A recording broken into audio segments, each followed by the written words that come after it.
नमस्कार मित्रांनो, राणे मास्तरांच्या शाळा अभ्यासक्रमातील इंग्रजी अभ्यासक्रमातील आज आपली 34वी चित्रफीत. एक महत्त्वाचं प्रकरण आहे संयोगीकरण किंवा इंग्रजी त्याला सिंथेसिस असं म्हणतात, एकत्रीकरण. आपलं इंग्रजी प्रभावी करण्यासाठी याचा फार उपयोग होतो. दोन वेगवेगळ्या कृती, कल्पना, मते, रीती इत्यादीचे एकत्रीकरण तसेच दोन वाक्ये जोडण्यासाठी याचा उपयोग होतो. जेव्हा एखादा सिंगल म्हणजे एकटा, सडा शब्द दोन शब्द किंवा दोन वाक्ये जोडण्यासाठी वापरतात तेव्हा त्याला कंजंक्शन किंवा उभयान्वय असे म्हणतात. हे आपण अगोदर शिकलो आहोत. परंतु दोन किंवा अनेक शब्द जोडीने दोन वाक्य जोडण्यासाठी वापरतात तेव्हा त्याला सिंथेसिस म्हणजे संयोगीकरण. म्हणजे एक शब्द असेल त्याला कंजंक्शन आणि दोन किंवा अनेक शब्द आले तर त्याला सिंथेसिस म्हणतात, एकत्रीकरण असे म्हणतात. हे शब्द इंग्रजी भाषेची समृद्धी वाढवतात. मात्र हे वापरताना प्रत्येक वेळी रचना वेगवेगळी असते. आता आपण काही उदाहरणं बघूया, स्क्रीनवर बघूया. Although dot dot dot eight, एक दोन शब्द आहेत वेगवेगळे आणि मध्ये काहीतरी दुसरं येतं. असे असले तरी, यद्यपि, जरी, तथापि, परंतु, पण असे वेगवेगळे अर्थ आहेत. यामध्ये या दोन शब्दांचा जेव्हा सिंथेसिसचा आपण वापर करतो, दोन वाक्य जोडताना पहिल्या उपवाक्यानंतर स्वल्पविराम येतो व दौ THOEGH व अल्दो या दोन्ही शब्दांचा अर्थ एकच आहे. तसेच इवन दो ही जोडी अधिक जोड देण्यासाठी वापरतात. Although it is Diwali, although it is Diwali, comma yet there are few customers in the shop. दिवाळीचा सीझन आहे तरी पण दुकानात फार कमी ग्राहक आहेत. Although he looks weak yet he is active. जरी तो अशक्त वाटत असला तरी तो चप्पळ आहे. आता असंच दुसरं एक सिंथेसिसचं उदाहरण, as dot dot dot as म्हणजे एखाद्यासारखा, इतका. तुलना करताना किंवा साम्य दाखवण्यासाठी वापरतात. He is as fat as Sumo. आपल्या वर्गात कोणतरी आहे बघा, he is as fat as Sumo. तो सुमो इतका जाडा आहे. It is as good as cheating. ते फसवण्यासारखे आहे. ॲज सून ॲज आपण 5वीला, 6वीला, 7वीला ॲज सूनची काही वाक्य पाहिली. म्हणजे त्या क्षणी या अर्थाने एखादी घटना घटल्याबरोबर लगेच दुसरी घटना किंवा कृती सुरू होते तेव्हा इथे ही दोन वाक्य जोडण्यासाठी ॲज सून ॲजचा वापर होतो. पहिल्या वाक्यानंतर स्वल्पविराम येतो. As soon as he reach home he started shouting at his sister. As soon as he reach home he started shouting at his sister. तो घरी पोचतो न पोचतो तोच त्याने बहिणीला ओरडायला सुरुवात केली. As soon as the bus stopped he jump out and ran away. Bus थांबते ना थांबते तोच त्याने उडी मारली आणि पळून गेला. आता आणखी एक सिंथेसिसचं उदाहरण बघा वेगळं, either or. Either or, either either dot dot dot or, हे किंवा ते, दोघांपैकी एक. आता आयदर ऑर फक्त दोघं असतील तेव्हाच वापरतात. Either your father or your mother must attend the meeting. तुझे बाबा किंवा आई सभेला यायलाच पाहिजे किंवा आलं, either or. Either you finish your homework now or you miss the game. आता जर तू होमवर्क केलं नाहीस, गृहपाठ केला नाहीस तर तुला खेळायला मिळणार नाही.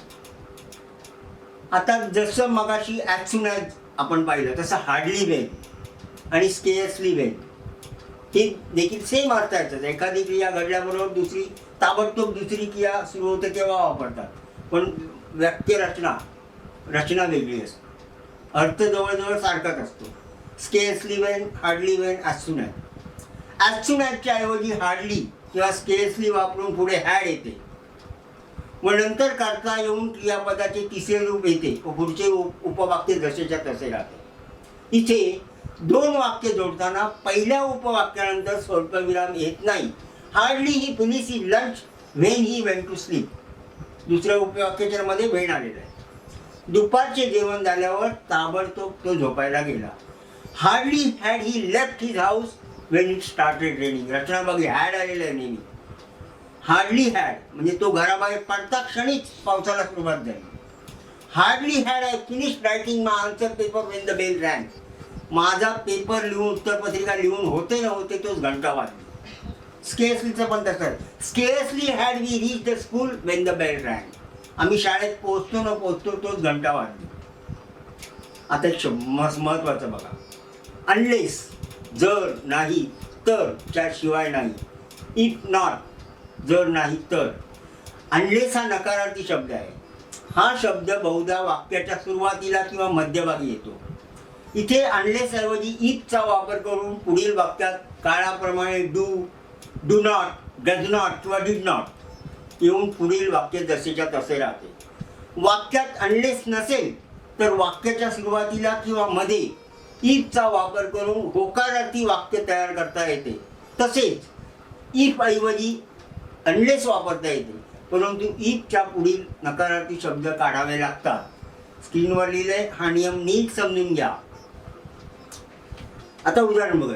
If you don't work hard, comma, you will fail. तू मन लावून अभ्यास केला नाहीस तर नापास होशील.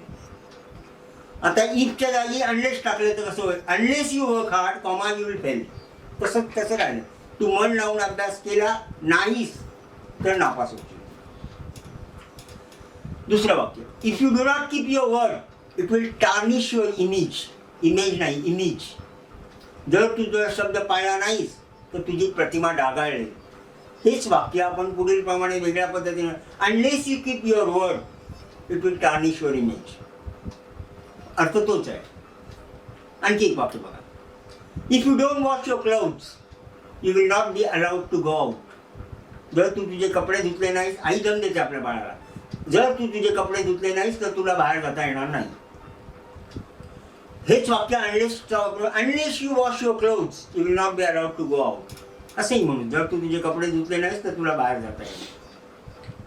आता इंग्रजीची समृद्धी वाढवणारी एक सिंथेसिस बघा. Lest, LEST, dot dot dot should. जर हे केले नाही तर, स्टार्ट नाव, comma, lest you should be late. जर तू आता निघ, आता जर निघाला नाहीस तर तुला उशीर होईल. Hold tight, लेस्ट you should fall down. घट्ट पकड, नाही तर तू पडशील. सायकलवर बसल्यावर बोलतो आपण, मोटरसायकलवर, स्कूटरवर बसल्यावर बोलतो. आता मगाशी आपण आयदर ऑर पाहिलं होतं दोघांसाठी. ते होकारार्थी अर्थाने वाक्य होतं. आता नीदर नॉर किंवा नायदर नॉर, हेही नाही आणि तेही नाही, हे पण दोघांसाठीच वापरतात. I neither take tea nor coffee. मी चहा पित नाही तसेच कॉफीही नाही. Neither her father nor her mother knows about her appear. तिचं जे काय प्रकरण चालू आहे, तुमच्या भाषेत लपडं, माझ्या भाषेत प्रकरण, त्या प्रकरणाविषयी तिच्या आई वडिलांना तसेच आईला काहीही माहिती नाही. Neither Gopal nor Sita is playing. Neither Gopal nor Sita is playing. Gopal तसेच सीता सुद्धा खेळत नाही. आता नो सूनर दॅन, जसं मगाशी ॲज सून ॲजचं वाक्य बघितलं होतं, हार्डली वेन, स्केअर्सली वेन, तसाच अर्थ आहे. यापेक्षा लवकर नाही. दोन क्रिया पाठोपाठ किंवा लगेच घडतात तेव्हा हे नो सूनर दॅन वापरतात. No sooner the bus had stop than he jump and ran away. Bus थांबते ना थांबते तोच त्याने उडी मारली आणि पळून गेला. म्हणजे चोराच्या बाबतीत बोलतो. ॲज सून ॲज सारखाच वापर होतो. ॲज सून ॲजच्या वाक्यात स्वल्पविराम होतो, परंतु नो सूनरच्या वाक्यात, दॅनच्या वाक्यात पहिल्या उपवाक्यानंतर स्वल्पविराम येत नाही. आता नॉट ओनली बट ऑल्सो, फक्त हेच नाही तर हे सुद्धा, असा अर्थ. Not only his father bought a computer but for him but also taught him the basics. त्याच्या बाबांनी त्याच्यासाठी केवळ कम्प्युटर, संगणक विकत घेतला नाही तर त्याला मूलभूत गोष्टी, बेसिक गोष्टी सुद्धा शिकवल्या. Not only she offered us T but also gave us biscuits. तिने आम्हाला फक्त चहाच देऊन केला नाही तर बिस्किटे सुद्धा दिली. आता एक आणखी, रादर दॅन, यापेक्षा हे. My son will rather fail than copy. माझा मुलगा एक वेळ नापास होईल पण नक्कल करणार नाही, कॉपी करणार नाही. आता एखाद्या साधी मुलगी असते, गरीब मुलगी, तिला तिच्याविषयी बोलायचं झालं, मारामारी करण्यापेक्षा ती तिथून पळून जाईल. She will rather run away than fight.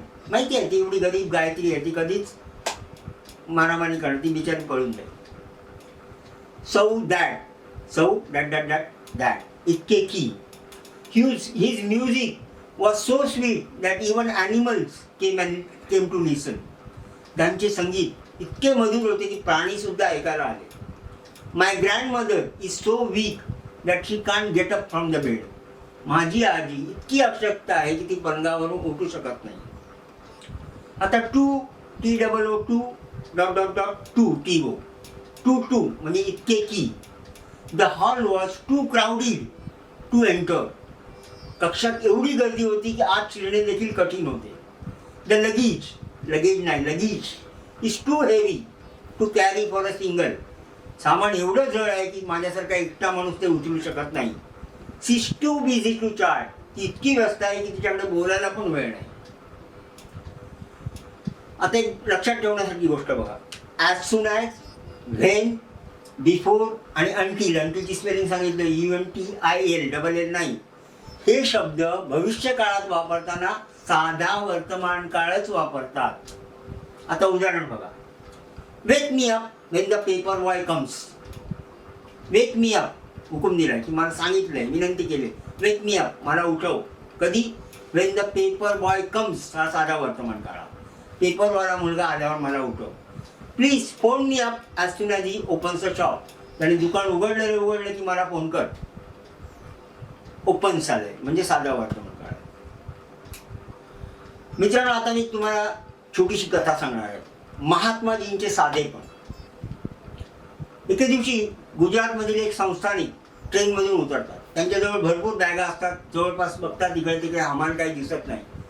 म्हणून जवळच्याच एका तरुणाला मदत मागतात. सांगतात मला जरा हेल्प करा. तो तरुणी सतत मदत करायला तयार होतो.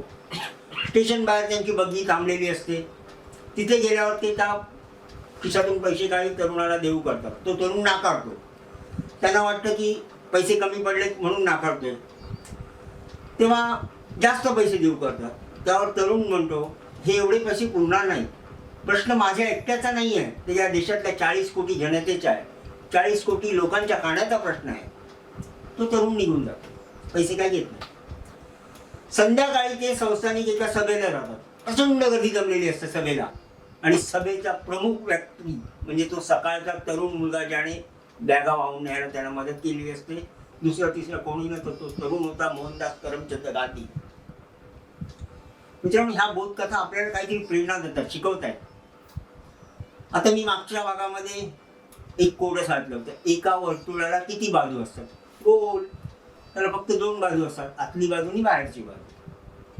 धन्यवाद. Hello everyone, I'm Purva Kamble. If you like this videos of Rane Mastaranji Shara, then please like, share and subscribe to our channel.